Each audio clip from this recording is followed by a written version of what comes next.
قرآن کیا کہہ رہا ہے؟ اللہ نے اس کائنات کو بنایا ہے، کائنات کا ذرہ ذرہ بتا رہا ہے یہ بنی نہیں ہے بلکہ بنائی گئی ہے۔ اللہ کہتے ہیں کائنات کا ذرہ ذرہ یہ بھی بتا رہا ہے کہ جس نے بنایا ہے بے مقصد نہیں بنایا۔ اللہ کہتے ہیں تم بتا دو کیوں بنایا، ہم کہتے ہیں ہمیں تو نہیں پتا کیوں بنایا۔ اللہ کہتے ہیں ظاہر ہے جس نے بنایا ہے وہی بتائے گا کہ کیوں بنایا، تو وہ بتاتا ہے لیبلوکم ایکم احسن عملا، تاکہ تمہیں پتہ چل جائے، اللہ جاننا چاہتا ہے تم میں اچھا عمل کون کرتا ہے۔ یہ باتیں قرآن کے علاوہ کسی کتاب میں لکھی بھی نہیں ہے، تو اللہ کا بندوں سے رابطہ جو ہے نا، کنیکشن، وہ قرآن کے علاوہ کسی اور کتاب کے ذریعے ہے ہی نہیں۔ باقی کتابیں پڑھو تو لگتا ہی نہیں کہ اللہ کا کلام ہے۔ یہ جو کتاب ہے نا قرآن، یہ اپیل کر رہی ہے نیچر کو، یہ بتا رہی ہے کہ بھئی یہ اللہ ہی ایسی باتیں کر سکتا ہے۔ میرے اللہ اچھے عمل کی ڈیفینیشن کیا ہے، برے عمل کی ڈیفینیشن کیا ہے، اللہ اچھے کو بھی ایکسپلین کرتا ہے۔ قرآن میں جو حلال حرام کے احکامات ہیں، شراب اچھی بری چیز ہے، سود بری چیز ہے، زنا بری چیز ہے، اور ماں باپ کی نافرمانی بری، وہ پوری ڈیٹیل ہے نا۔ پوتوں کو وراثت دینا بری چیز ہے، یوصیکم اللہ فی اولادکم، تمہاری وراثت اولاد میں جائے گی، حکومت کے پاس نہیں جائے گی، بینکوں میں نہیں بند ہوگی، بینک ہڑپ نہیں کر سکتا، بچوں میں جائے گی، بیوی میں جائے گی، بیوی کو اتنا، تو پوری ڈیٹیل۔ پھر نماز روزے کے احکامات، یہ ایسا اللہ اور بندے کا کنیکشن ہے نا قرآن کے ذریعے، کہ یہ کنیکشن قرآن کے علاوہ کوئی اور کتاب کراتی نہیں ہے۔ تو قرآن کہہ رہا ہے کائنات کا ذرہ ذرہ جب غور کرو گے نا تو نتیجہ یہی نکلے گا کہ یہ کلام محمد صلی اللہ علیہ وسلم کا گڑا ہوا کلام نہیں ہے، یہ اس خدا کا کلام ہے جس نے اس کائنات کو بنایا۔ سمجھ میں آ رہی بات؟ فلا اقسم بما تبصرون وما لا تبصرون انه لقول رسول کریم وما هو بقول شاعر۔ میں اگلی آیت پہ چلتا ہوں تاکہ ایسا نہ ہو بچپن سے جو آیت چل رہی ہے بڑھاپا بھی اسی پہ جا کے ختم ہو۔ تو اگلی آیت پہ آ جاتا ہوں۔ اللہ تعالیٰ فرماتے ہیں، تھوڑی دیر ٹھہر جاؤ میرے بھائی، اللہ تعالیٰ نے یہ نہیں فرماتے، یہ میں فرما رہا ہوں۔ اللہ تعالیٰ اذان، ابھی ٹھہر جاؤ، 5 منٹ لیٹ اذان ہوگی۔ اللہ تعالیٰ فرماتے ہیں وما هو بقول شاعر، یہ کسی شاعر کا کلام بھی نہیں۔ عرب کہتے تھے نا یار اس کلام میں اٹریکشن بہت ہے، ایک تو اس کے مضامین بڑے خوبصورت ہیں، پیارے ہیں، فطرت کو اپیل کرتے ہیں، تو اصل میں یہ مضامین اچھے نہیں ہیں۔ اس کا جو بات کرنے کا جو محمد صلی اللہ علیہ وسلم نے جو کلام پیش کیا نا، بعض دفعہ بات عجیب ہی غریب ہوتی ہے، لیکن اس کو پیش کیا اتنے خوبصورت انداز میں جاتا ہے کہ دل اس کی طرف مائل ہو جاتا ہے۔ تو یہ تو شاعر لوگ کرتے ہیں، تو یہ شاعر ہیں اصل میں، ایکچولی یہ کیا ہے؟ شاعر۔ تو ان کو کلام پڑھنا بڑی دسترس ہے، بات ایسے خاندانی انداز سے کرتے ہیں کہ معاذ اللہ غلط بھی ہوتی ہے تو دل اس کی طرف مائل، حالانکہ وہ غلط ہوتی نہیں ہے۔ تو قرآن نے اس کا جواب دیا وما هو بقول شاعر قلیلا ما تؤمنون، تم بہت کم ایمان لے کر آتے ہو، یعنی تم ایمان لانا چاہتے ہی نہیں ہو، ورنہ غور کرو تو نہ شاعروں کے حالات ایسے ہوتے ہیں نہ شاعروں کا کلام ایسا ہوتا ہے۔ سورہ شعراء میں اللہ نے اس کو اور تفصیل سے بیان کیا۔ اللہ فرماتے ہیں وَالشُّعَرَاءُ يَتَّبِعُهُمُ الْغَاوُونَ، شاعروں کی علامت کیا ہے؟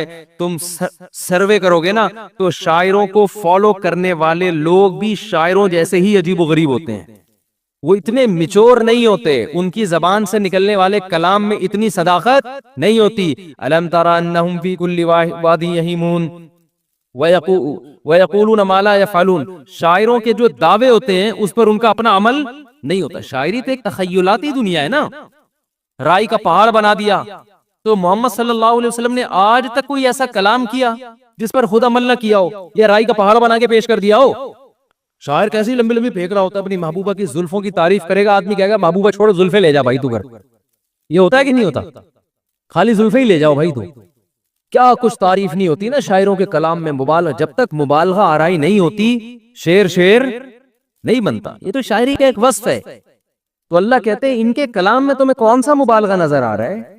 جو ان کی جو باتیں ہیں کہ ماں باپ کے ساتھ اچھا سلوک کرو، ان کے سامنے اف نہ کرو، وَبِالْوَالِدَيْنِ إِحْسَانًا وَبِذِي الْقُرْبَى وَالْيَتَامَى وَالْمَسَاكِينِ، اور سود کے احکام ہیں، اس میں وراثت کے احکام ہیں، نکاح طلاق کے احکام ہیں، حج کے احکام ہیں، نماز کے اوقات بیان کیے گئے ہیں۔ شاعروں کے کوئی اس طرح کا کبھی دیکھا آپ نے شاعروں کا کلام؟ تو شاعر تو مبالغہ آرائی کر رہے ہوتے ہیں۔ تو آگے اللہ نے فرمایا کہ وما هو بقول شاعر قلیلا ما تؤمنون ولا بقول کاہن، یہ کاہن کا کلام بھی نہیں ہے۔ کاہن نہ ایسی باتیں کرتے تھے جو لوگوں کے مینٹل لیول سے اوپر کی، لوگ کہتے ہیں بھائی بہت پہنچے ہوئے لوگ ہیں بھائی، اف، تو لوگ ان کی طرف مائل ہوتے تھے۔ تو یہ کہتے تھے محمد صلی اللہ علیہ وسلم بھی کاہن ہے۔ تو اللہ نے اس بات کو بھی واضح کیا کہ تم غور و فکر نہیں کرتے، نصیحت حاصل نہیں کرتے. اگر نصیحت حاصل کرو تو تمہیں پتا چل جائے کہ محمد صلی اللہ علیہ وسلم کاہن اور جادوگر ٹائپ کی چیزیں ہوتی ہیں نا، پھینکنے والے لمبی لمبی. کاہنوں کے کپڑے گندے میلے اور دعوے سندل محبوب آپ کے قدموں میں، یہ پڑھو گے یوں ہو جائے گا، یہ کرو گے یوں ہو جائے گا، پھینک رہا ہوتا ہے لمبی لمبی بیٹھ کے، اور اس کی باتیں لوگوں کی سمجھ میں آ ہی نہیں رہی ہوتی. یہی اس کا کمال ہوتا ہے یار. حضرت اتنے پہنچے ہوئے ہیں، پتہ نہیں کیا فرما رہے ہیں. آپ روحانی عاملوں کے ذرا یوٹیوب پہ ویڈیوز دیکھیں نا، دیکھیں نہیں ان کی ویورز بڑھتے ہیں اس سے، لیکن اگر کبھی نظر پڑ جائے نا تو آپ کی سمجھ میں کچھ بھی نہیں آ رہا ہوگا بولنا کیا چاہ رہا ہے.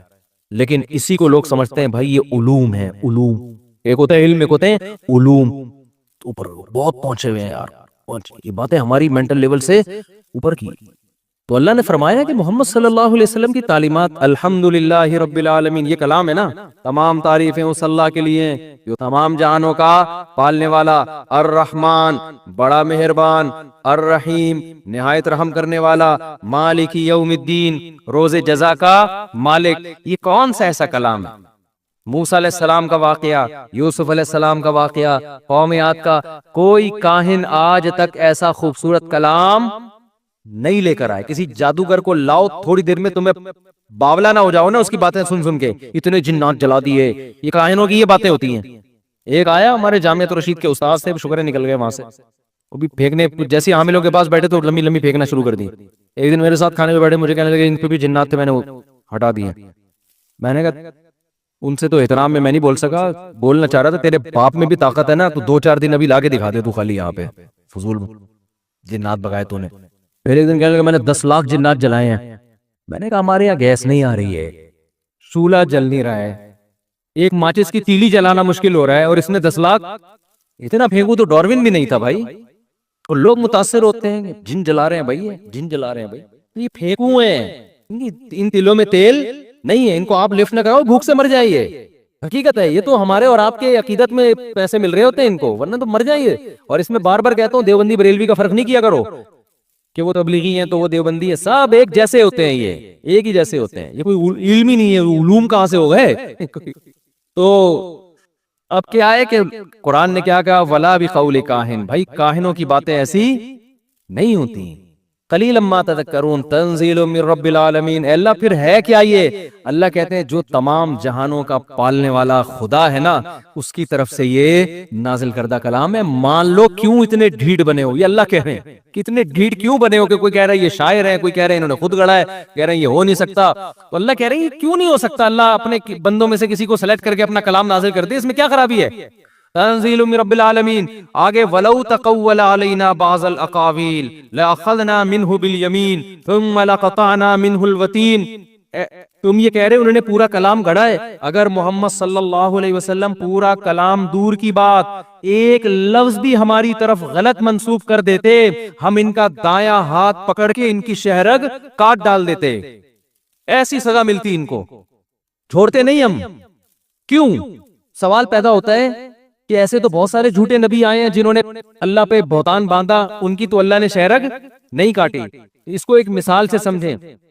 دیکھیں جس شخصیت سے کنفیوژن پیدا ہونے کا خطرہ ہوتا ہے نا، جیسے امریکہ کا کوئی سفیر آیا یہاں پہ، جہاز میں آیا، اس کے پاس کارڈ ہے، اس کے 3 پیس سوٹ پہنا ہوا ہے، بالکل سفیروں جیسی شکل لگ رہی ہے اس کی، اور سارے ڈاکومنٹس کمپلیٹ ہیں، آپ اس کا پیغام سن رہے ہیں. حالانکہ وہ سفیر نہیں ہے، وہ جعلی ہے سب کچھ، اور وہ امریکہ کا میسج دے رہا ہے. امریکہ کو پتا چل گیا تو فوراً امریکہ برات کا اعلان کرے گا کہ نہیں کرے گا؟ فوراً اس کو اریسٹ کرے گا کہ نہیں کرے گا؟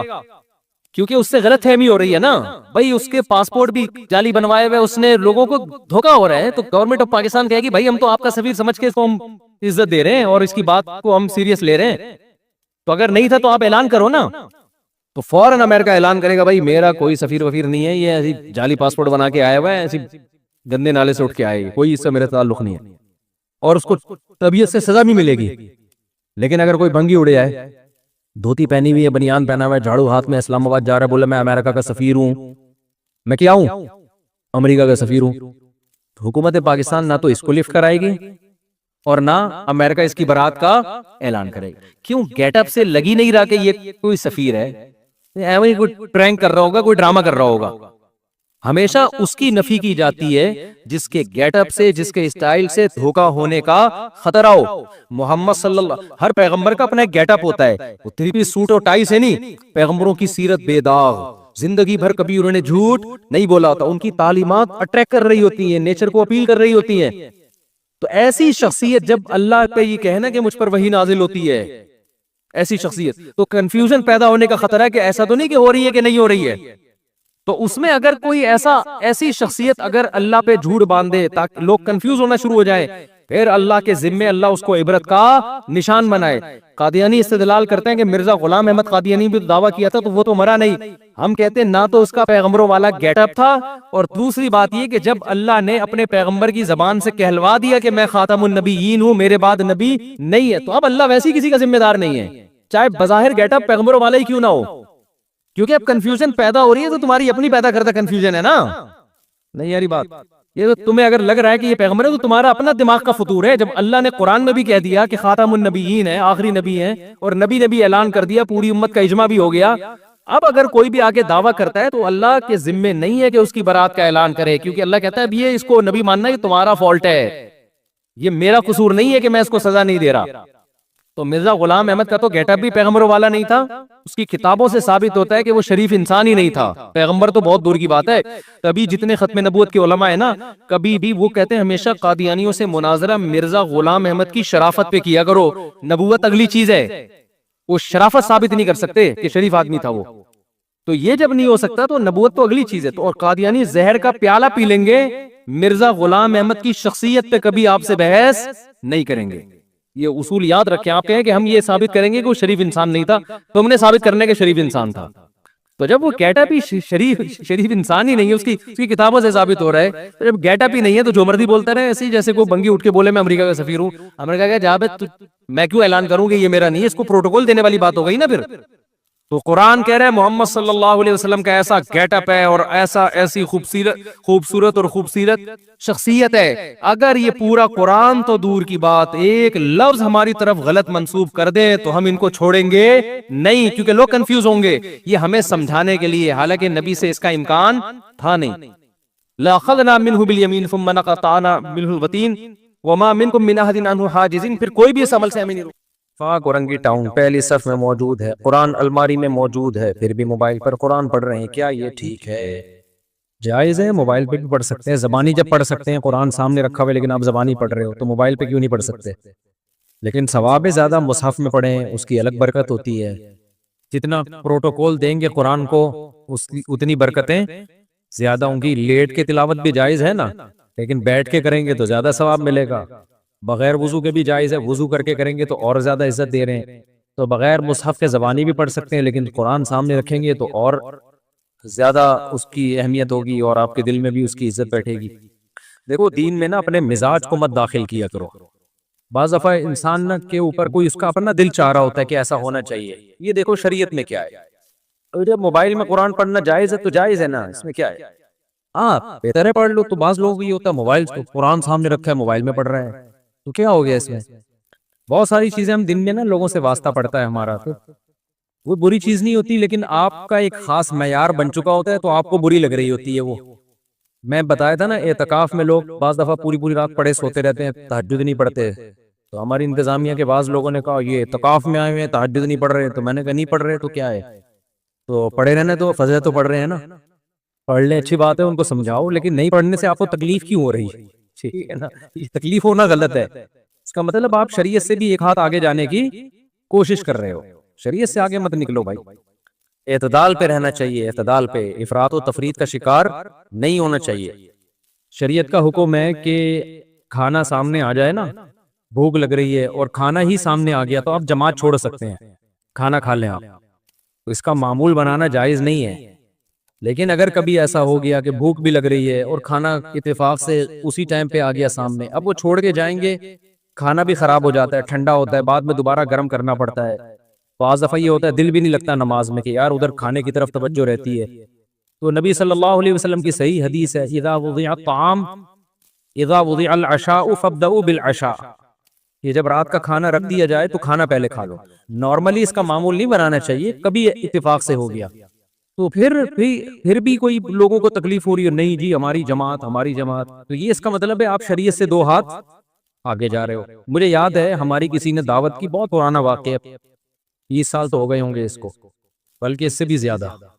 تو جب دعوت کی نا، میں مدرسے میں نیا نیا فارغ ہوا تھا پڑھ کے، تو ہم سب بیٹھے ہوئے ہیں، اور بھی کچھ علماء کو بلایا، کچھ دوستوں کو بلایا، بریانی تیار ہو رہی ہے نا، ہم بیٹھے ہوئے ہیں، ان کو پتہ نہیں عقیقہ تھا ولیمہ تھا کہ اب تو کھا کے یاد نہیں رہتا کیوں بلایا تھا، کس سلسلے میں، تو کھانا یاد رہ کے جایا جاتا ہے۔ اب ہم جب بیٹھے ہوئے ہیں تو اتفاق سے کھانا پکنے میں گھر کی خواتین کھانا پکا رہی تھی، دیر ہو گئی۔ اب جب گرم گرم کھانا لا کے، سالن بھی تھا اس میں، بریانی بھی تھی، دسترخوان پہ رکھا ہے، ادھر ایک دم اذان۔ اب مجھے پتا ہے کہ یار ایسے موقع پہ آپ کھانا چھوڑ کے چلے جاؤ نا، گھر کی خواتین کو بہت تکلیف ہوتی ہے، کیونکہ مسجد بھی تھوڑا سا دور تھی، کم از کم 10 منٹ تو لگتے پہنچنے میں، پھر وہاں فرض پڑھتے، پھر 2 سنت مؤکدہ پڑھ کے واپس آتے 10 منٹ اور، تو کم از کم آدھا گھنٹہ تو گیا۔ آدھے گھنٹے کے بعد کھانے میں یہ ذائقہ نہیں رہتا، اور جن کو بھوک لگ رہی ہوتی ہے وہ بھی انتظار میں بیٹھے میں، ان کو بھی تکلیف ہوتی ہے، تو گھر کی خواتین کی بھی محنت ضائع ہوتی ہے۔ اب وہ بیچاریوں سے دیر ہو گئی نا، ان کا جان کی نیت تو نہیں تھی۔ میں نے مسئلہ بھی سنا ہوا تھا، مجھے پتا تھا کہ شریعت کا حکم ہے کہ جب ایسے اتفاق ہو جائے تو پھر کھانا کھا لو آرام سے، پھر جماعت کو مؤخر، جماعت کی بڑی حیثیت ہے اسلام میں، لیکن جہاں اللہ نے گنجائشیں دی ہیں تو وہ تو پھر اللہ کو سے آگے نہ نکلو نا۔ اب میں نے وہاں کہہ دیا، میں نے کہا نہیں اب کھانا کھائیں گے آرام سے۔ اچھا اس میں بھی بعض لوگ یہ کر رہے ہوتے ہیں، جماعت نکل رہی ہے جلدی جلدی کھاؤ جلدی جلدی کھاؤ، یہ غلط ہے، پھر یہ بھی غلط ہے۔ جب کھا رہے ہو تو پھر تسلی سے کھاؤ، قضا نہ ہونے دو، اتنا تسلی نہیں کہ قضا ہو جائے، قضا کرنا تو کسی قیمت پہ جائز نہیں ہے، لیکن اب شروع کر دیا تو گھڑی دیکھنا، یہ بھی میزبان کے لیے یہ عمل بھی تکلیف دہ ہوتا ہے۔ یار ہم 1 مہینے سے دعوت کا کہہ رہے تھے، اب جب غلطی ہو گئی ہم سے، دیر ہو گئی ہم سے، یار اب آپ یا تو کھا لو یا چھوڑ کے چلے جاؤ، نہ ادھر کے نہ ادھر کے۔ میں نے مسئلہ بتایا لوگوں کو، میں نے کہا بھائی اس بارے میں صحیح حدیث ہے، ہم نے علماء سے سنا ہے، مفتیان کرام سے سنا ہے، جب کھانا آ گیا ہے تو اب میزبان کا بھی اکرام ہے، ہم کوئی عادت تو نہیں ہے نا جماعت چھوڑنے کی، سب ماشاءاللہ جماعت سے نماز پڑھنے والے لوگ تھے، میں نے کہا اب کھا لیں آرام سے۔ نہیں جی جماعت نہیں، ہماری ایک نے کہا میری تکبیر اولیٰ اتنے عرصے سے نہیں چھوٹی، دوسرے نے یہ کہا، انہوں نے کہا، کیونکہ سارے نیک لوگ تھے نا، تو مسئلہ تو نیک لوگوں کے ساتھ ہی زیادہ، یعنی بعض دفعہ، ہمیشہ نہیں۔ میں کہہ رہا ہوں یار کھا لو، کہہ رہے نہیں بھائی ہم کیسے چھوڑ سکتے ہیں۔ تو مجھے لگا کہ اپنا مزاج جو ہے نا، مزاج اور ریکارڈ بنانا کہ ہم جماعت نہیں چھوڑتے، یہ ریکارڈ کی زیادہ ویلیو ہے، شریعت دوسری طرف ہے، تو یہ غلط ہے۔ سمجھتے ہو کہ نہیں سمجھتے ہو؟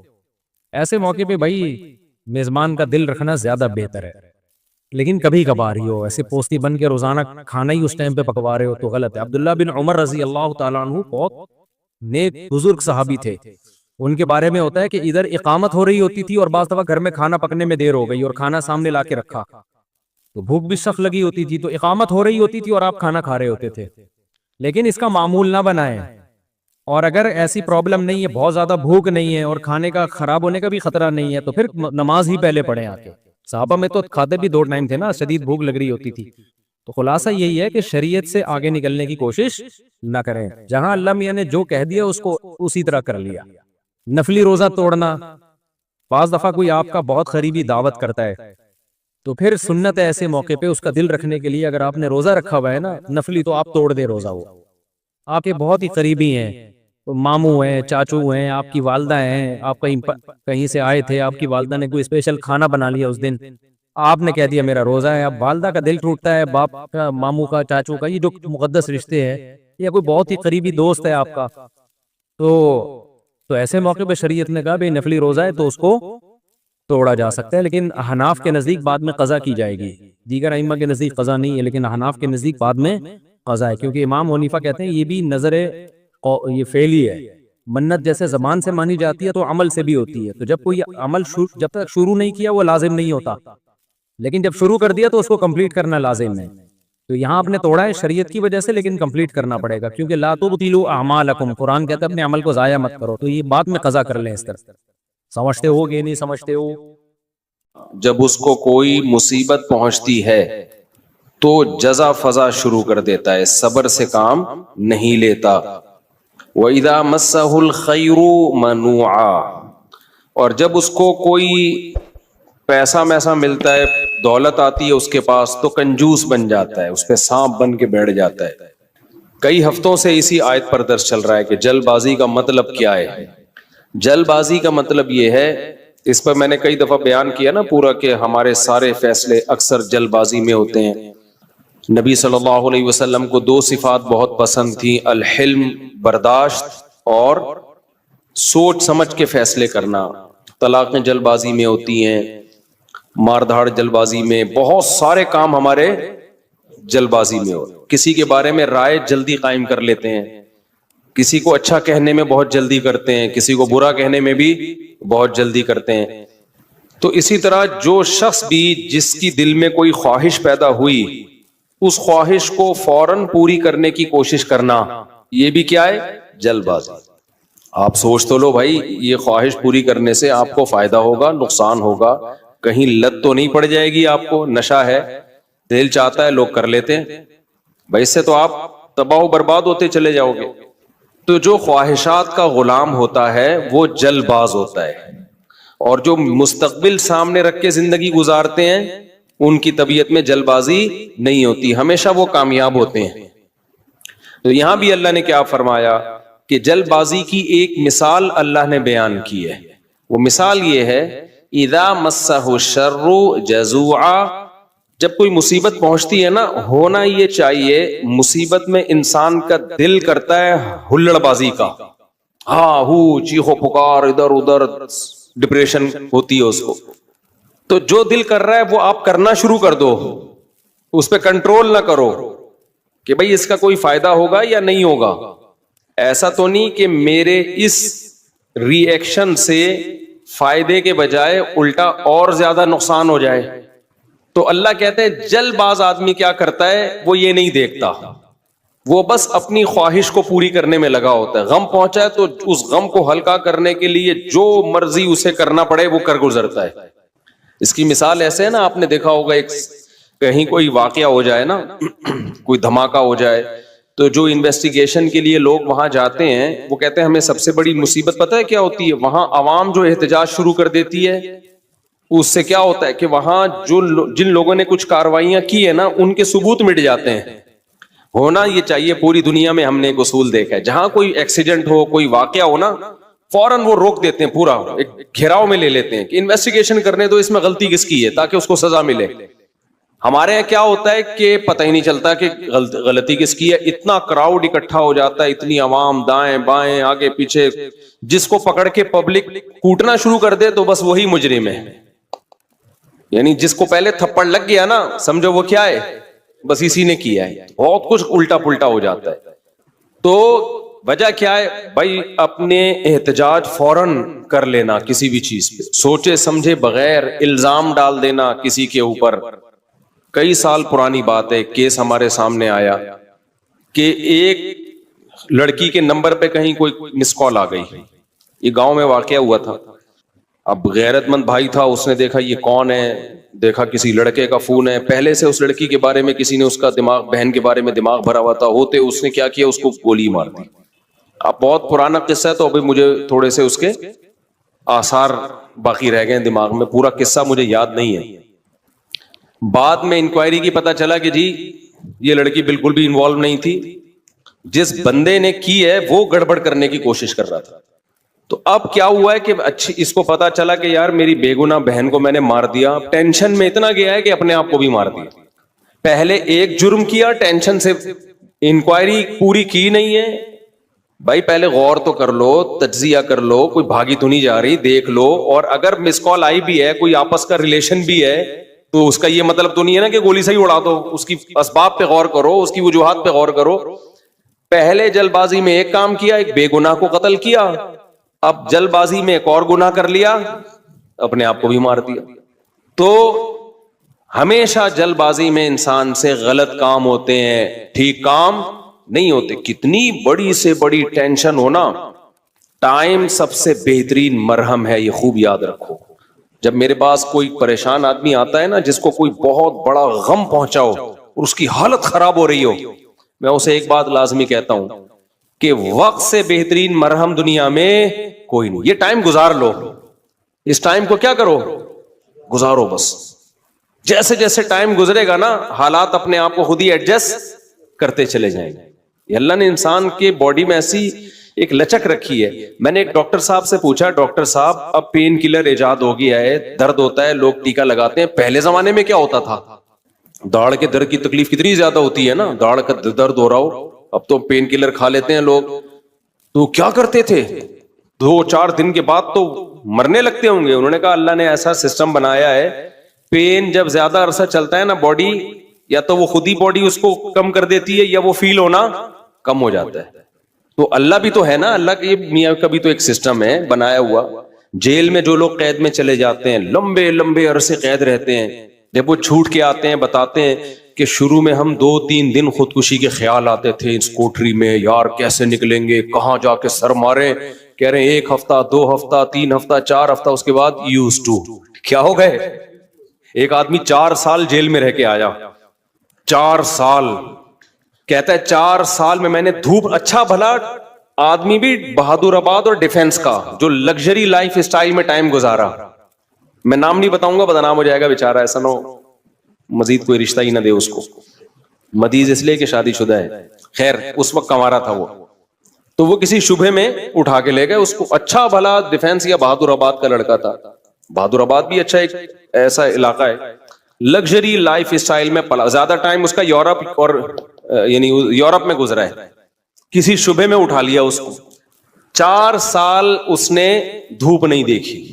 کہہ رہے میں جب اندر گیا ہوں نا, ایک پپو فیملی کا, برگر فیملی کا بچہ اندر گیا تو کیا حال, لیکن کچھ چیزیں سنی بھی تھی, علماء کی تقریریں, کچھ صبر سے متعلق, کچھ ایک کہ بھئی جب مصیبت اللہ کی طرف سے آتی ہے اس میں اجر اللہ کی طرف سے. بھئی قصور تو نہیں تھا اس کا, اب یہ تو اللہ کی طرف سے مصیبت ہے. نبی صلی اللہ علیہ وسلم نے فرمایا ایک کانٹا بھی چبھتا ہے نا اس پہ بھی اجر ملتا ہے.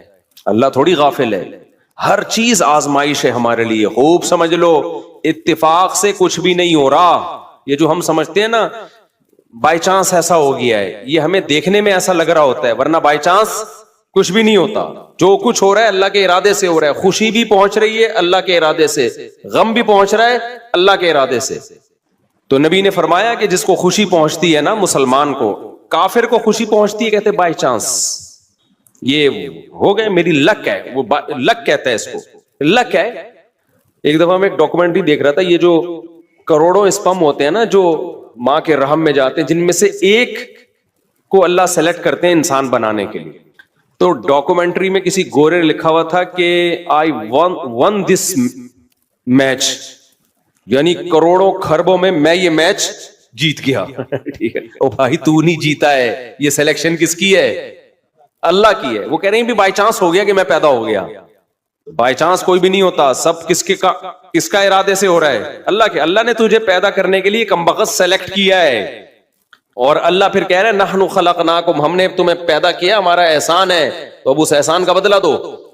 تو جہاں آپ یہ کہیں گے نا اتفاق سے ایسا ہو رہا ہے, وہاں خوشی پہ اتراؤ گے بھی اور غموں پہ ٹینشن میں بھی آؤ گے. یار کیوں ہو گیا میرے ساتھ؟ اچھا ہٹلر کتنا روتا رہتا آخری عمر تک, ابھی پھر خودکشی کر لی اس نے کہ یار 1 ہفتہ پہلے میں رشیا پہ اٹیک کر دیتا, ہاں یار کتنی بڑی غلطی ہوئی ہے مجھ سے.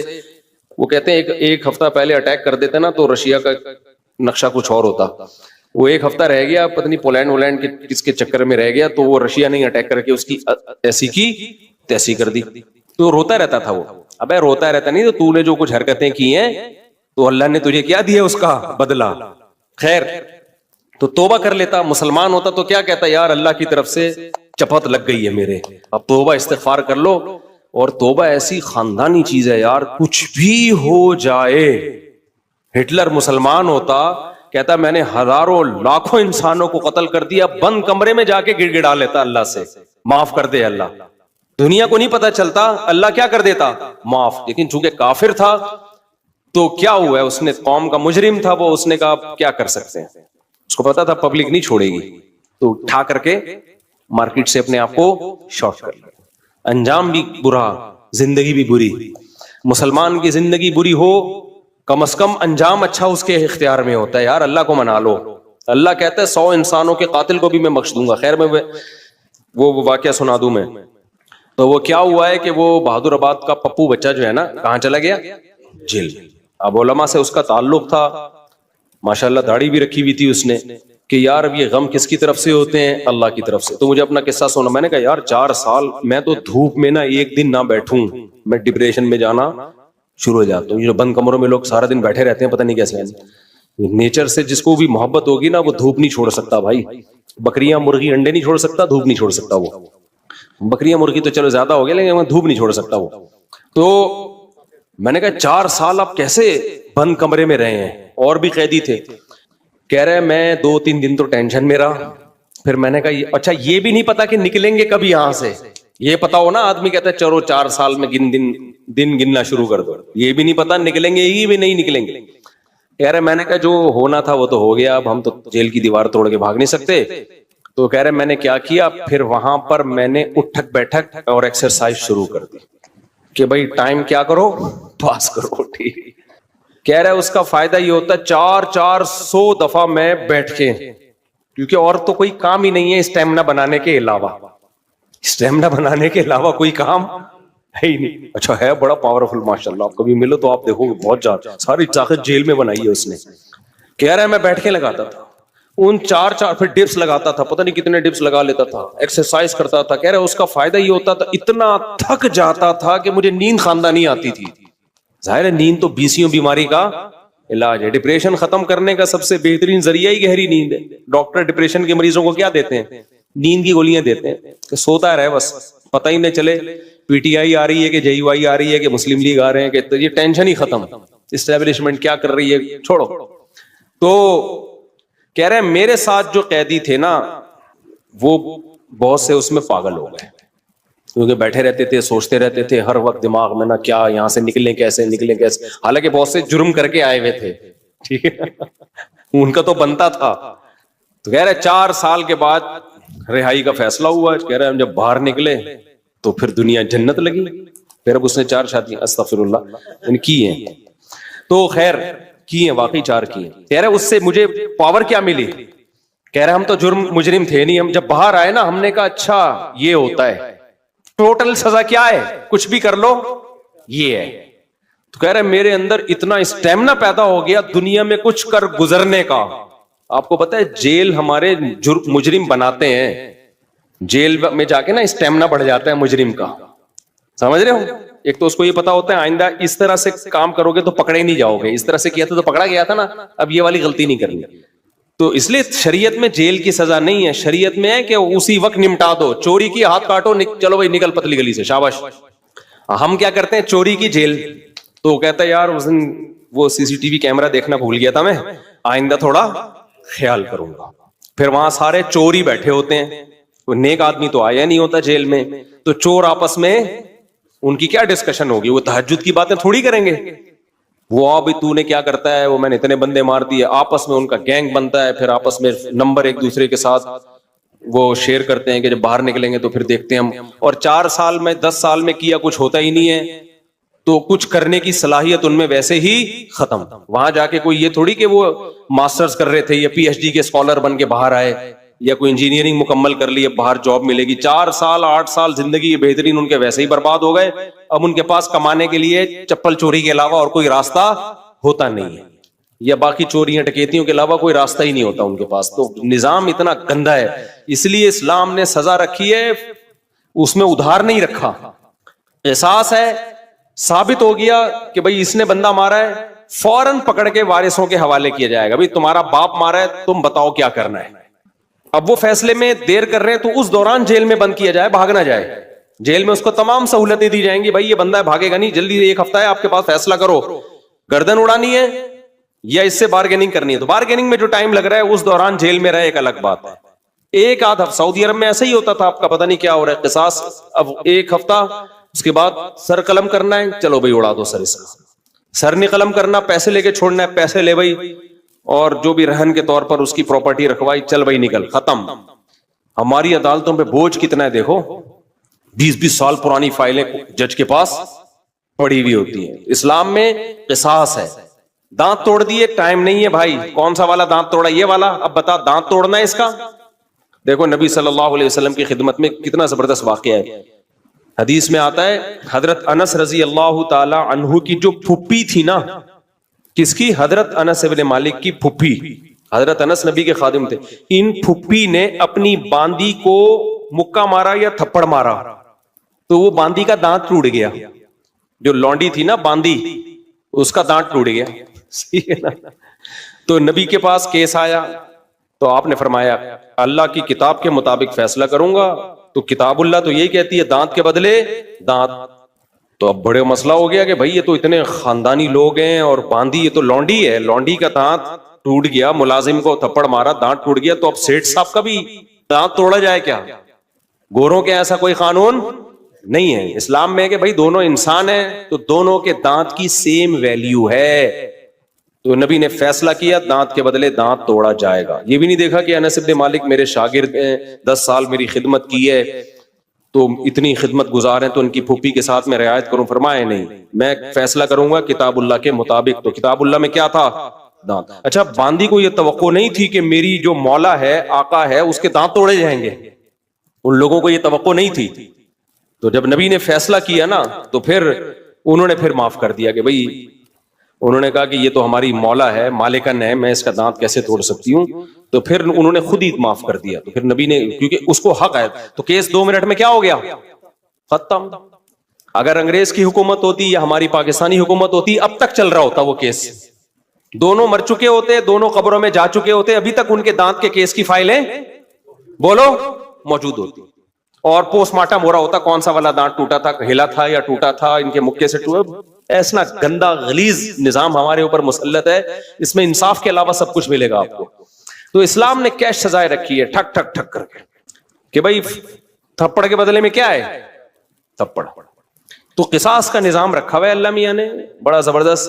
وَكَتَبْنَا عَلَيْهِمْ فِيهَا أَنَّ النَّفْسَ بِالنَّفْسِ وَالْعَيْنَ بِالْعَيْنِ وَالْأَنْفَ بِالْأَنْفِ وَالْأُذُنَ بِالْأُذُنِ وَالسِّنَّ بِالسِّنِّ وَالْجُرُوحَ قِصَاص. کیا زبردست آیت ہے. اللہ فرماتے ہیں ہم نے لکھ دیا ہے آنکھ کے بدلے آنکھ. کسی نے تمہاری آنکھ پھوڑی ہے, تم کورٹ میں جاؤ گے, جی اس نے آنکھ پھوڑی ہے, یہ ثابت کرو گے, دلائل سے ثابت کر دیا, کورٹ کہے گی تو بھی پھوڑ دے اس کی یہ والی آنکھ. البتہ یہ کام ڈاکٹر سے لیا جائے گا, ویسا نہ ہو پھوڑنے پھاڑنے میں کچھ اور ہی نہ پھوڑ پھاڑ دے, اتنا لمبا چھورا مارے کہ پیچھے سے ہی نکال دے.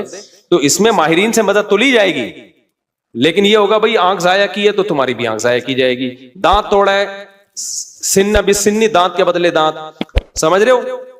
تو یہ پوری قرآن نے ڈیٹیل بیان کی ہے. یہ ہوتا ہے انصاف, اٹ از کالڈ انصاف. اس میں جس نے جرم کیا شراب پی کے آیا تھا یا بغیر شراب کے کیا ہے, اس سے کوئی فرق نہیں پڑتا. یورپ امریکہ میں ہوتا ہے پی کے آپ نے دانت توڑ دیا تو کہتے ہیں سزا ہلکی ہے کیونکہ آپ پیے ہوئے تھے, آپ کو ایکچولی پتہ نہیں تھا کہ میں کیا کر رہا ہوں. اسلام کہتا ہے پینا یہ آپ کا ہیڈ ایک ہے, جو جرم پینے کے بعد ہوگا آپ کو اس کی پوری پوری سزا ملے گی. تبھی اسلام میں احناف کا یہ موقف ہے کہ شراب پی کے طلاق دے دی تو ہو جائے گی. آپ یہ نہیں کہہ سکتے کہ میں نشے میں تھا, ہو جائے گی طلاق. کسی حدیث سے نہیں ہمیں پتا چلتا کہ نشے میں طلاق واقع نہیں ہوتی, خوب سمجھ لو. تو اگر شراب کسی نے خود پی ہے تو وہ اس کا ایسا نہیں ہے کہ اپنے تصرفات اس کے کالعدم ہوں گے. تو بندہ مارے گا, شراب پی کے بندہ قتل کر دیا نا تو شرابی سے قصاص لیا جائے گا. حالانکہ قصاص تو ایسی چیز ہے جو شبہے سے بھی ساقط ہو جاتی ہے. سمجھ رہے ہو؟ دیکھو ایک مثال دیتا ہوں. آپ نے ڈنڈا گھمایا, کسی کے سر پھوڑ دیا, وہ مر گیا, تو قصاص نہیں ہے, آپ کو قتل نہیں کیا جائے گا, دیت دی جائے گی. وجہ اس کی ہے کہ اس میں اس بات کا امکان تھا کہ ہو سکتا ہے یہ قتل نہ کرنا چاہ رہا ہو, غلطی سے بندہ مر گیا ہو. جیسے موسیٰ علیہ السلام نے تھپڑ لگایا تھا قتل کرنے کی نیت سے تھوڑی, تو وہ بندہ ہی مر گیا. اب اس میں قصاص تھوڑی ہے, بھائی ہم نے جان کے تھوڑی مارا ہے. تو ڈنڈے میں اس بات کا امکان ہوتا ہے کہ بھائی ویسے ہی پتھر مار رہا ہو تو قتل کی ارادہ نہ ہو. آلہ جارحہ جسے کہتے ہیں نا, جو قتل ہی کے لیے بنے, بندوق ہے, چاقو ہے, اس سے کوئی مارے گا تو قصاص ہے. سمجھتے ہو کہ نہیں سمجھتے؟ ہاں, ڈنڈے سے کسی نے مارا اور دلائل سے پتا چل گیا کہ اس کی نیت ہی قتل کرنے کی تھی, وہ ایک الگ بات ہے. لیکن نارملی جو ہے نا, جب قتل کے لیے آلہ جارحہ کا ہونا ضروری ہے. اب مسئلہ یہ ہے, میں بات ہی پتہ نہیں بھول گیا جو بتانا چاہ رہا تھا. یہ میں نے ڈنڈے والی مثال کیوں دی ہے.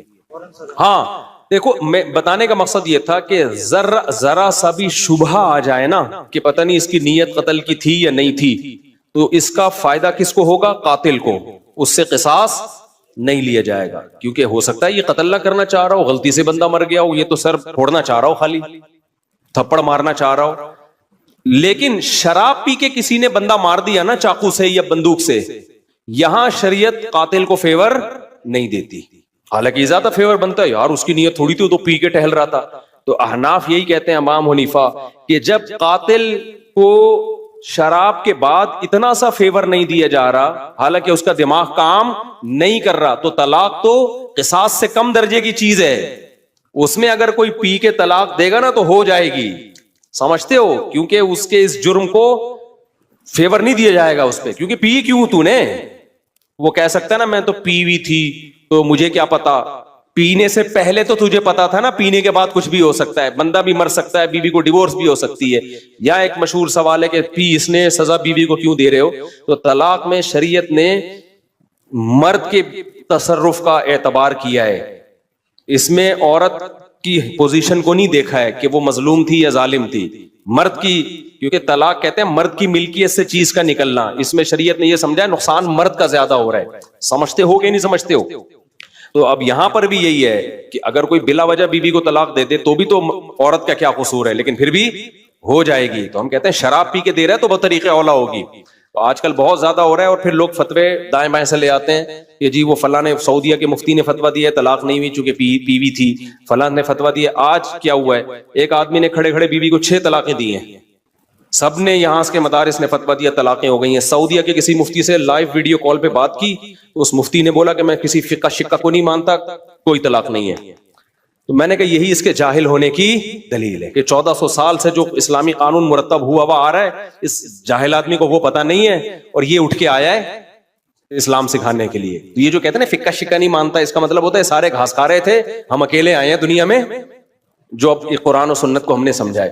خیر، تو کہاں سے کہاں بات چلی گئی، بہت اسپیڈ مار رہا ہوں آج میں. ہاں، بہادر آباد سے پھر وہ جیل سے نکلے. ہاں، تو یہ میں عرض کر رہا تھا کہ اسلام کا نظام کتنا بہتر ہے یار. زنا کیا ہے 100 کوڑے مارو، چھوڑ دو بس اس کو، پھر ملامت نہ کرو اس کو. شادی شدہ نے زنا کیا، رجم کرو، قصہ ختم، چلو بھائی. کمارے نے زنا کیا، 100 کوڑے دونوں کو چترول لگاؤ اور چھوڑ دو. کسی نے زنا کی غلط تہمت لگا دی، 80 کوڑے لگاؤ، چھوڑ دو. چل بھائی، کیس نہیں ہے لمبے لمبے، سمجھتے ہو کہ نہیں سمجھتے ہو؟ تو لمبے لمبے کیس نہیں ہے. تو ہمارے یہاں تو بہت ہی گندا نظام چل رہا ہے یار، اللہ بچا کے رکھیے، جیلوں سے اللہ بچائے. جیلوں میں خارج کی بیماریاں لگتی ہیں، پتہ ہے آپ، ایک دوسرے کی پھوڑے پھنسیاں ٹرانسفر ہو رہے ہوتے ہیں. گندگی کا ایک نظام ہے، بہت ہی گندا نظام ہے جیلوں کا. تو وہ صاحب جیل میں 4 سال جب کاٹ کر آئے تو کہہ رہے ہیں میں اتنا کانفیڈنس پیدا ہو گیا. لیکن چونکہ بندہ 2 نمبر نہیں تھا، جب 2 نمبر نہیں تھا تو برائیوں کی طرف نہیں گیا، اچھائیوں میں کانفیڈنس پیدا ہو گیا. تو اچھائی آپ کو پتا ہے، جس نے میرے بیان سنے ہو، ایک اچھائی تو اس کو پتہ ہی ہوتی ہے کہ شادیاں میں نے 4 کرنی ہے. تو کہہ رہا میں جیل سے باہر نکلا نا، بیانات میرے سنے ہوئے تھے، تو کہتا ہے میں نے سوچا کہ اب کسی کا باپ میرے کو روک کے دکھائے 4 شادیوں سے، کیونکہ اتنی ٹینشن جیل میں کہہ رہے میں نے اٹھا لی ہے کہ اب ٹینشن میرے لیے مسئلہ نہیں. کیونکہ دوسری میں آدمی ٹینشن کی وجہ سے نہیں کرتا نا، کہہ رہے ٹینشن کی ایسی کی تیسی. دیکھو اس نے صبر کیا نا، تو یہ جیل اس کے حق میں کیا ہو گیا؟ مفید. اگر صبر نہ کرتا، جلد بازی والا کام کرتا، جیل میں بیٹھا رہتا، یہ کیا ہو رہا ہے میرے ساتھ، میں نے تو کوئی ایسا گناہ نہیں کیا، اللہ کو میں ہی ملا تھا. کبھی حکومت کو گالیاں دیتا، کبھی پولیس کو گالیاں دیتا، کبھی فوج کو گالیاں دیتا، کبھی عمران خان کو، کبھی مسلم لیگ کو، کبھی کس کو. ان پہ کچھ بھی اثر، جو بھی نہیں رینگتی ان کے اوپر. کیا خیال ہے؟ ان پہ جو بھی نہیں رینگتی، کسی پہ کچھ بھی نہیں ہونا تھا. اور اللہ کو بھی ایسے لوگ اعتراض کرنا شروع کر دیتے ہیں. اس نے یہ بولا بھائی میرے بس میں جو ہے میں وہ کروں گا، جو میرے بس میں نہیں ہے وہ میں نہیں کر سکتا. آج ایک بندہ آیا نا، بہت بیچارہ پریشان تھا، اللہ اس کی پریشانی دور کرے. گھر میں بیوی کا جھگڑا چل رہا تھا، بیوی چلی گئی، فلانا ہو گیا، ڈمکانا ہو گیا، بہت مسائل. میں نے اس کو ایک اصولی بات کی، میں نے کہا جو تمہارے بس میں ہے وہ چھوڑو نہیں، جو تمہارے اختیار میں نہیں ہے اس کی فکر چھوڑ دو. کہہ رہے میں نے ابا کو ہر طرح سے منا لیا، ابا ٹھیک ہی نہیں ہو رہے. تو میں نے کہا ٹھیک کرنے کی فکر چھوڑ دو. کیا خیال ہے بھائی؟ ابا کو راضی کرنے کی فکر کر رہا ہوں، ابا مجھ سے راضی نہیں ہو رہے.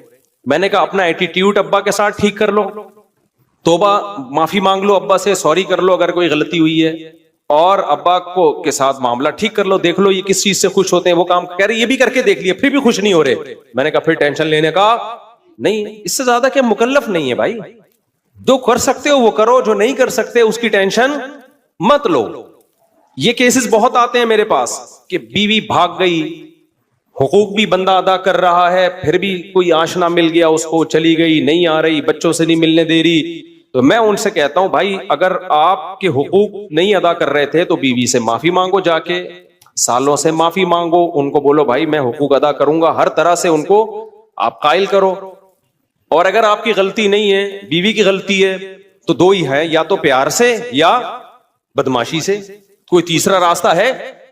میں نے کہا پیار کا طریقہ یہ، جاؤ محبت سے سمجھاؤ، اگرچہ آپ کی غلطی نہیں ہے، اس کی غلطی ہے، پھر بھی بعض دفعہ انسان جھک جاتا ہے کہ چلو یار گھر بسانے کے لیے کمپرومائز کرو.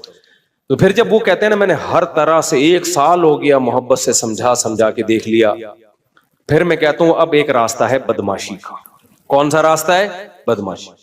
تو جاؤ بدماشی کر سکتے ہو، بیوی اٹھا کے لے آؤ، سمجھ رہے ہو؟ جاؤ سسرال پہ بولو ایسی کی تیسی، نکالو میری بیوی ہے، کہہ رہے یہ نہیں کر سکتا. میں نے کہا پھر چھوڑ دو، لعنت بھیجو. بدماشی کے لیے پاور بھی تو ہونا، ایسا نہ ہو بدماشی کے لیے گئے اور 4 سالے لمبے لمبے نکل کے آئے، انہوں نے تمہارے ہاتھ پاؤں توڑ کے شاپر میں ڈال کے بھیج دی کہ جا گھٹنا جڑوا جا کے اب تو اپنا. تو میں نے کہا بدماشی کی طاقت ہے. اچھا مجھے آواز سے بھی پتا چل جاتا ہے کہ اس میں بدماشی کی طاقت ہے یا نہیں. بندہ بات کر رہا ہوتا ہے نا، مجھے اندازہ ہو جاتا ہے کہ اس آواز بھی بدماشوں والی ہونی چاہیے. ایسا نہ ہو کہ آپ چیخے تو کھانسی آ گئی آپ کو، سسرال جا کے چیخ رہا ہے نکال، پھر کھانس رہا ہے، اس سے پھر وہ فائدہ نہیں ہوتا اور ہو جاتا ہے. اور پھر جب بدماشی کی ہے نا اس پہ قائم رہو، پھر یہ نہیں ہوتا. میں نے ایک ہمارے پٹھان دوست کا واقعہ سنایا تھا نا، بلا وجہ اس کی بیوی کو ان کی اماں ساس گھر میں بٹھا لیتی تھی. پرانا واقعہ، ہمارے پٹھان بھی ہیں ماشاءاللہ، لمبے تھوڑنگے بہت. بلا وجہ میرے پاس بھی کیس آتا. ایک دن وہ گئے جا کے گھر میں گھسے، بولا ساس سے بولا دے میری بیوی کو، کیوں آگے بیٹھی ہوئی ہے یہاں پہ؟ حقوق ادا کر رہے تھے وہ. ایسے ہی جا کے بدماشی کی ہے نا، وہ بےچارے کانپنے لگے. انہوں نے بولا لے جا بھائی یہاں ایسا نہ ہو کوئی بندہ نہ کچھ مر جائے یہاں پہ. حالانکہ اس نے کوئی قتل کی دھمکی نہیں دی. تو لے آئے، ماشاءاللہ 4-5 سال ہو گئے، ہنسی خوشی زندگی گزر رہی ہے. تو بعض مسئلے حل کس سے ہوتے ہیں؟ بدماشی سے حل ہوتے ہیں، جو صحیح طریقے سے حقوق نہیں ادا کر رہے. اسی طرح داماد بھی بدماشی سے بعض دفعہ قابو میں آتا ہے. صرف یہ بیوی کا معاملہ نہیں ہے، داماد صحیح طرح حقوق ادا نہیں کر رہا ہوتا، تو وہاں بھی میں کہتا ہوں یار یا تو بدماشی کرو، محبت سے پہلے سمجھاؤ، نہیں آ رہا بدماشی سے نہیں ہو رہا، تو پھر تمہارے پاس ایک ہی راستہ ہے، بلیدگی لو اس سے، سمجھتے ہو؟ یا پھر کمپرومائز کرو، اسی طرح ظلم سہتے رہو بیٹھ کے. تو مشہور ہے کہ گھی اگر سیدھی انگلی سے نہ نکلے تو کیسے نکالنا پڑتا ہے؟ ٹیڑھی انگلی سے نکالنا پڑتا ہے، سمجھتے ہو؟ تو اس کے بڑے بڑے بین الاقوامی سطح پہ بھی یہی اصول ہے، ٹھیک ہے نا؟ بین الاقوامی ملکوں کی جنگوں میں بھی یہی اصول ہے کہ ہر جگہ محبت نہیں چلتی ہے، ہر جگہ آپ میں اگر طاقت ہے تو پھر آپ کو بدماشی دکھانی پڑتی ہے. تو وہاں بھی میں لوگوں سے یہ کہتا ہوں بھائی گھریلو جھگڑا چل رہا ہے، جو آپ کے اختیار میں ہے وہ کرو، جب نہیں ہو پا رہا نا اس کا مطلب آپ معاملہ آپ کے اختیار سے باہر ہے. پھر یہ دیکھو، یہ مت دیکھو کون صحیح ہے کون غلط ہے. اس بحث میں پڑھنے کا فائدہ کیا؟ لوگ آ کے مجھے کہہ رہے تھے میری بیوی غلط ہے. میں کہتا ہوں یار غلط ہے صحیح ہے، تو کر کیا سکتا ہے؟ تو کر کیا سکتا ہے تو؟ اب اس بحث میں پڑھنے کا فائدہ کیا کہ غلط ہے یا صحیح ہے؟ جب آپ کچھ کر نہیں سکتے تو لعنت بھیجو، دفع کرو یار، مٹی پاؤ. پھر کیا کرو؟ میں نے کہا ایک اور شادی کرو بس. کہنے کوئی رشتہ نہیں دے گا، میں نے کہا تلاش کرتے رہو، کیونکہ رشتہ تلاش کرنا آپ کے اختیار میں ہے.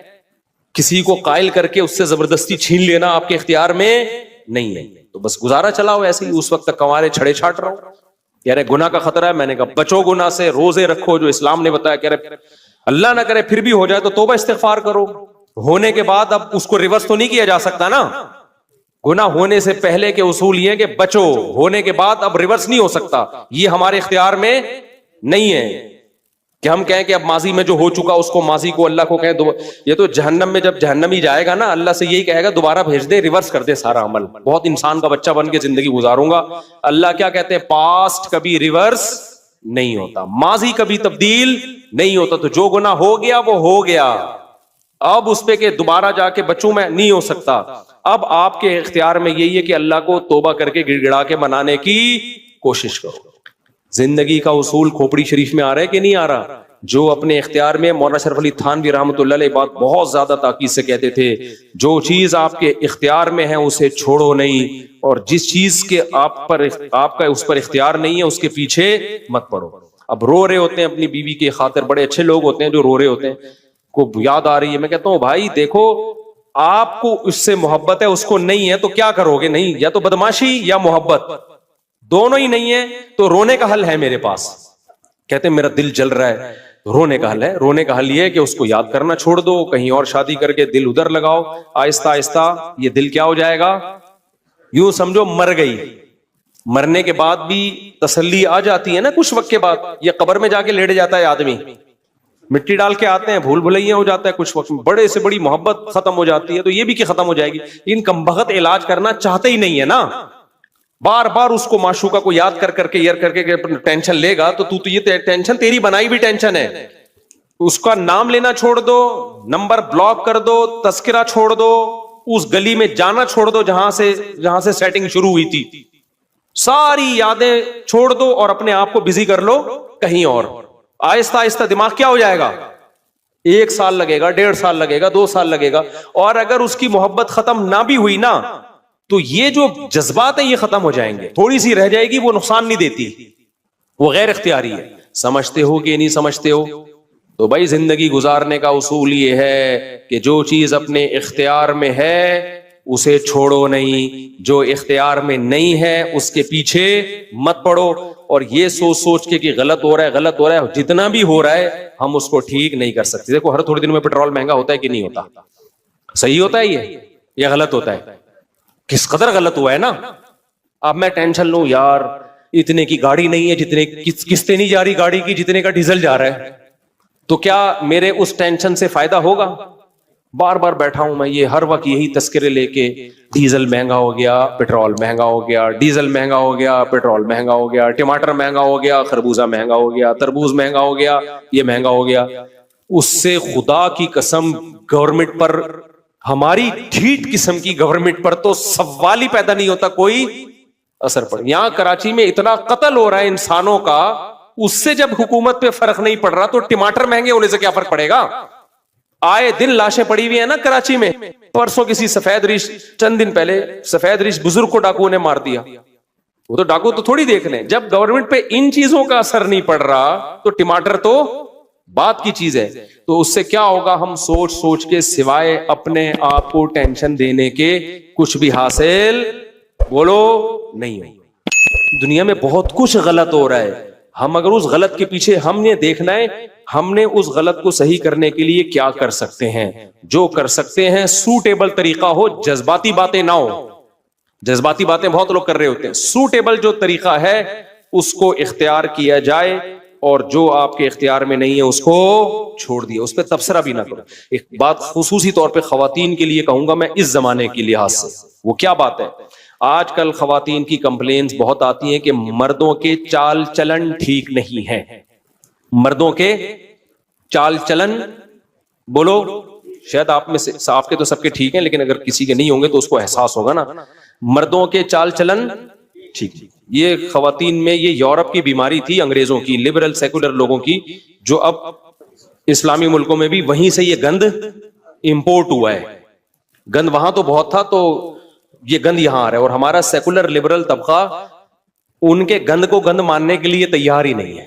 میں نے ولاگ میں بتایا نا یورپ کی کچھ مغربی ملکوں کی کچھ اچھی چیزیں کچھ بری چیزیں, تو میں نے بری چیزیں بتائی نا تو نیچے لوگوں نے لکھا تھا مبالغہ آ رہی ہے, ایسا نہیں ہے, وہاں بہت سکون کی زندگی ہے. سکون کی ہے تو کتوں سے کیوں دل بہلا رہے ہو؟ تو بس کچھ لوگوں کو نا, کچھ لوگوں کے دماغ میں بیٹھ گئے ہیں, کچھ سافٹ ویئر غلط انسٹال ہو گئے ہیں. تو اب ایسی خواتین کو بھی ہم کیا مشورہ دیتے ہیں, بھائی آپ اپنے شوہر کو ٹھیک کرنے کی کوشش کرو, محبت سے ٹھیک ہو جائے, محبت دو اس کو, ادھر ادھر توجہ نہ جائے اس کی. محبت سے ٹھیک نہیں ہوتا. اچھا خواتین کمنٹس میں بہت ہوشیار ہوتی ہیں. میں نے ایک بیان میں کہیں کہا کہ آج کل خواتین اپنی فزیکل فٹنس کا خیال نہیں کرتی تو میاں پھر دائیں بائیں منہ مارتے ہیں. وہ باہر ہیروئنوں کو دیکھ رہے ہوتے ہیں, ایکٹریسز کو ایسی سلم اسمارٹ, اور بیوی کو آ کے دیکھتے ہیں تو آڑی ترچی بیچاری, تو وہ پھر منہ کہاں مارتے ہیں, باہر نیچے. بہت ساری خواتین کے کہ اور میاں اگر خود آڑا ترچا ہو, مجھے بڑی ہنسی, اس کو بھی تو چاہیے نا. تو میں نے کہا یار بات بالکل صحیح ہے, جب اس کو آپ کہہ رہے ہو کہ وہ خیال رکھے تو آدمی کو بھی تو چاہیے نا, وہ بھی تو ہیروز دیکھ رہی ہے باہر جا کے. کیا خیال ہے بھائی, یہ میڈیا پہ اس کو بھی تو ایک ایک ہینڈسم اسمارٹ نظر آ رہا ہے, اور آدمی آڑا ترچھا ٹیڑھا میڑا چل رہا ہے تو پتہ نہیں چل رہا کہ کرالنگ کر رہا ہے یا چل رہا ہے یہ. تو مجھے امام ابو یوسف کا قول یاد آ گیا ایک خاتون کے کمنٹس کے کہ کما احب ان تتزین لی تحب ان اتزین لہا. جیسے مرد کی خواہش ہوتی ہے کہ عورت اس کے لیے زینت اختیار کرے تو عورت کی بھی خواہش ہوتی ہے. یہ امام ابو یوسف جو امام حنیفہ کے شاگرد ہیں نا, یہ 1300 سال پہلے وہ کہہ گئے ہیں, 1300 سال پہلے اس زمانے میں. جیسے مرد کی خواہش ہوتی ہے کہ بیوی اس کو اچھی لگے تو عورت کی بھی خواہش ہوتی ہے کہ میرا میاں مجھے انسان کا بچہ لگے. ٹھیک ہے نا, تو اس لیے انہوں نے اس کی ترغیب دی ہے کہ مرد کو بھی چاہیے کہ وہ اپنے حلیے کا خیال رکھے. تو امام یوسف کا یہ قول اور اس خاتون کے کمنٹ سے ایک اور واقعہ مجھے یاد آ گیا. ایک خاتون نے جب میں فون سنا کرتا تھا کہا کہ میرا میاں اتنا میلا ہے, اتنا میلا ہے کہ شادی کو 2-3 سال ہو گئے, میں بیزار ہو گئی ہوں, میں اس سے طلاق چاہتی ہوں. میں نے کہا استغفر اللہ, اتنا نان نفقہ دے رہے ہیں؟ ہاں جی نان نفقہ پورا دے رہا ہے, اور بچے بھی ہیں میرے اس سے, بچوں کے ساتھ بھی بیہیویئر اچھا ہے, میرے ساتھ بھی سلوک اچھا ہے, بات بھی تمیز سے کرتا. میں نے کہا اتنا اچھا آدمی سے آپ کیوں طلاق لے رہی ہیں؟ یعنی میلا بہت ہے. اور کیا بولیں یار, ابھی اتنی آگے کیا جایا کہ وہیں پیشاب کر دیتا ہے. یعنی آپ اندازہ لگاؤ, یعنی بیت الخلا بھی سستی میں جانے کی توفیق نہیں ملتی. اب اتنا آپ کہو گے کون میلا ہو سکتا ہے, تو وہ کیا کرتا ہے بعض دفعہ رات کو نا کمرے میں ہی نیچے اتر کے, بستر پہ نہیں, نیچے اتر کے پیشاب کر دیتا ہے, صبح ہم دھو لیں گے اس کو. تو میں نے تو کہا یار یہ بہت زیادہ ہو گئی ہے بھائی, یہ کیا ہو گئی ہے, یہ بہت زیادہ ہو گئی, بہت زیادہ ہو گئی ہے. لیکن وہ قسمیں اٹھا کے کہہ رہی تھی, وہ جھوٹ کیوں بولے گی میرے سامنے. خیر اب مجھے پتا بھی نہیں اس کا میاں کون ہے, اگر تو جب پتا ہوتا تو پھر تو آدمی بات پہ یقین نہیں کرتا نا. تو اننون نمبر تھا, اننون کوئی خاتون تھی. تو جیسے میرے بھائی مرد چاہتا ہے نا عورت اس کے لیے مزین ہو, تو عورت کی بھی خواہش ہے. تبھی علماء نے اس کی گنجائش دی ہے کہ جب آپ کی نئی نئی شادی ہوئی ہو تو بعض فقہاء نے گنجائش دی ہے کہ بال بھی کالے کر سکتے ہیں, کیونکہ شادیاں جوانی میں آج کل ہو ہی رہی ہیں, بڑھاپے میں ہو رہی ہوتی ہیں. تو اور جوان لڑکی سے شادی ہو رہی ہوتی ہے پیسے کے چکر میں. عورت میں نے سب سے پہلے بتایا نا آپ کو کیا دیکھتی ہے, روکھڑا, عمر گئی تیل لینے, ہینڈسم اسمارٹنس وہ بات کی چیزیں ہیں, وہ تو پھر اس کو بعد میں خیال آتا ہے یہ ہوا کیا میرے ساتھ. تو شروع میں سب پیسہ ہی دیکھ رہے ہوتے ہیں, تو پیسے کے چکر میں پھر جب شادی ہوتی ہے تو کالا کولا لگا کے دولہا بنے ہوئے ہوتے ہیں یہاں پہ. تو میں بھی کچھ نہیں کہتا ان کو کہ چلو جانے دو, ٹھیک ہے, ورنہ 40 سال کے بعد بال کالے کرنا جائز نہیں ہے. لیکن بعض فقہاء نے گنجائش دی ہے کہ نئی کسی کی شادی ہو, میں نہیں کالا کولا لگاتا, پہلے بتا دوں, تو گنجائش دی ہے بعض فقہاء نے. اور وہ امام ابو یوسف ہی کے قول اسی کے بارے میں کہ مرد کے لیے ایسے موقع پہ گنجائش ہے کہ وہ بال کالے کر سکتا ہے. اور اس میں دلیل یہ دی ہے کہ جیسے مرد کی خواہش ہے کہ عورت زینت اختیار کرے, تو عورت کی بھی خواہش کیا ہے کہ مرد بھی اس کو دیکھنے میں جوان لگے. ایسا نہ ہو جب شادی ہوئی تو وہ آئی تو وہ سمجھے کہ یہ ابا آئے ہوئے ہیں ان کے, دولہا بھی تھوڑی دیر کے بعد آئے گا. لیکن یہ عمومی حکم نہیں ہے, سمجھتے ہو, ایسا نہ ہو بال کالے کرنا شروع کر دیں آپ لوگ. آگے چلتے ہیں, جلدی بیان کو میں نمٹاتا ہوں. تو بہت زیادہ اہم باتیں کرنی تھی. وہ 4 سال کے بعد جب وہ نکل کے آئے نا, تو نکل کے اتنی ٹینشن میں انہوں نے ٹائم گزارا. کہتے ہیں میں نے انگڑائی لی, میں نے بولا اب 4 شادیوں سے کسی کا باپ بھی مجھے, کیونکہ کیا کر لے گا, جیل بھیج دے گا نا. 4 سال گزار لی تو 2-4-6 مہینے اور پھر کر بھی لی اس نے. خیر تو میں عرض کر رہا تھا, تو جلد باز ہوگا نا اس کو مصیبتوں سے یہ فائدہ نہیں ہوگا. یوسف علیہ السلام کی مثال ہے ہمارے پاس, کتنے غم آئے, غموں میں صبر کیا, رزلٹ کیسا ہوا, مصر کے بادشاہ بن گئے. اگر جلد بازی کرتے وہاں پہ زلیخا نے الزام لگایا, وہ کہتے یہ الزام غلط ہے, کہہ دیا, بار بار پیچھے پڑے رہتے تو اور کوئی بڑا کیس بنا کے ڈال دیتے. وہ کہہ سکتے تھے بھائی میرے بس میں جو ہے میں وہ کروں گا, اور حکومت کے بس میں جو تھا وہ حکومت نے کیا. تو انجام کس کے حق میں بہتر ہوا, یوسف علیہ السلام کے حق میں بہتر ہوا. تو ہمیشہ یہ جو ہم آیت پڑھتے ہیں نا, والعاقبۃ للمتقین, یہ لفظ آپ نے سنا ہے, یہ دعا